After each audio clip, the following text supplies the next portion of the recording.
आज आपण चविष्ट अशी बासुंदी बनवलेली आहे। अशा प्रकारे बासुंदी करून पहा, बासुंदी खूप छान होते। बासुंदीमध्ये आपण खव्याचा वापर केलेला नाहीये, तरी सुद्धा बासुंदी अगदी छान आणि दाटसर झालेली आहे। तर आपण बासुंदी बनवताना एक खास पावडर वापरलेली आहे। चला मग तर पाहूयात आपण कोणती पावडर वापरली आहे ते। तर अशाच नवनवीन चटकदार रेसिपी, पारंपरिक रेसिपी पाहण्यासाठी चटकदार बाय मोहिनीला सबस्क्राईब करायचं आहे आणि बेल आयकॉनवर क्लिक करायचं आहे, म्हणजे नवनवीन व्हिडिओज हे तुमच्यापर्यंत पोहोचू शकतील। चला मग तर आपण बासुंदी बनवायला सुरुवात करू।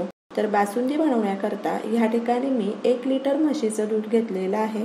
म्हशीच्या दुधाऐवजी तुम्ही गाईचं दूध घेतलं तरी चालेल, पण म्हशीचं दूध हे दाटसर असतं, त्यामुळे बासुंदी ही दाटसर बनायला मदत होते। तर दूध आपण गरम करायला ठेवूयात। दूध गरम करण्याकरता जाड कढईचा किंवा जाड कोणत्याही पातेल्याचा तुम्ही वापर करू शकता, की जेणेकरून दूध तळाशी लागणार नाही। दुधाला उकळी आलेली आहे। दूध आपण मंद आचेवर छान आटवून घ्यायचं आहे।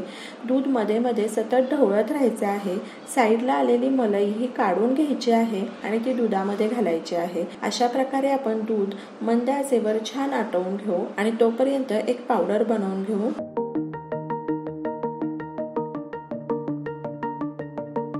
तर या ठिकाणी मी काही वेलची घेतलेली आहे। वेलची आपण कुटून घेणार आहोत। वेलची कमी प्रमाणात आहे, त्यामुळे मिक्सर मध्ये ती लवकर बारीक होत नाही, त्यामुळे आपण खलबत्त्यामध्ये ती कुटून घेतलेली आहे। मिक्सी जार मध्ये वेलची पूड घ्यायची आहे आणि जवळपास 15 बदाम घेतलेले आहेत। काही कलिंगडच्या बिया घेतलेल्या आहेत आणि याची मिक्सर मध्ये बारीक पावडर करून घेऊ। तर ही पावडर आपण बासुंदी मध्ये घालणार आहोत, की जेणेकरून आपली बासुंदी ही लवकर दाटसर होणार आहे। बदामाच्या पावडर ऐवजी काजूची पावडर वापरली तरी चालेल। साधारण अर्धा तास दूध छान आटवून घेतलेलं आहे। 1 वाटी साखर घालूयात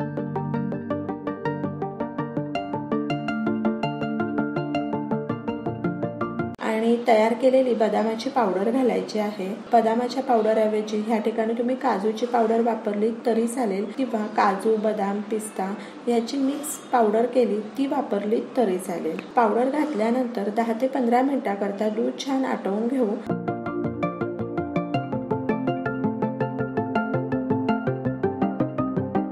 आणि तोपर्यंत एका साईडला कढई गरम केलेली आहे, त्यामध्ये 1 चमचा साजूक तूप घालायचा आहे आणि सुकामेवा घालूयात आणि सुकामेवा तुपावर छान फ्राय करून घ्यायचा आहे। सुकामेवामध्ये काजूचे काप घेतलेले आहेत, बदामाचे काप घेतलेले आहेत आणि काही बेदाणे वापरलेले आहेत।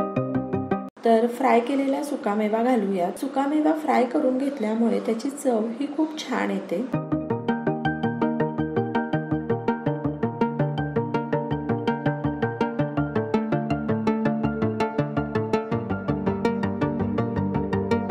मनुके घालूयात। 5 मिनिटांकरता बासुंदी छान उकळू द्यायची आहे। आता आपण गॅस बंद करायचा आहे आणि ह्या ठिकाणी चविष्ट बासुंदी ही तयार आहे। वेळ असेल तर बासुंदी 6 ते 7 तासाकरता फ्रीज मध्ये ठेवली तर ती आणखी दाटसर होते, त्यामुळे ती आणखी चविष्ट लागते। बासुंदी आता कोमट झालेली आहे। बासुंदीचा तुम्ही कलर पाहू शकता, किती सुंदर कलर आलेला आहे। जर संध्याकाळी बासुंदी खायची असेल तर ती तुम्ही सकाळी बनवून फ्रीज मध्ये ठेवली तर ती खूप छान लागते, चविष्टही लागते आणि तितकीच ती दाटसरही होते। तर अशाच नवनवीन चटकदार रेसिपी, पारंपरिक रेसिपी, गोडाच्या रेसिपी पाहण्यासाठी चटकदार बाय मोहिनीला सबस्क्राईब करायचं आहे आणि बेल आयकॉनवर क्लिक करायचं आहे, म्हणजे नवनवीन व्हिडिओज हे तुमच्यापर्यंत पोहोचू शकतील।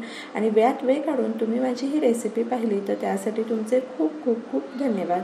पुन्हा भेटूया अशाच एका नवीन रेसिपी बरोबर।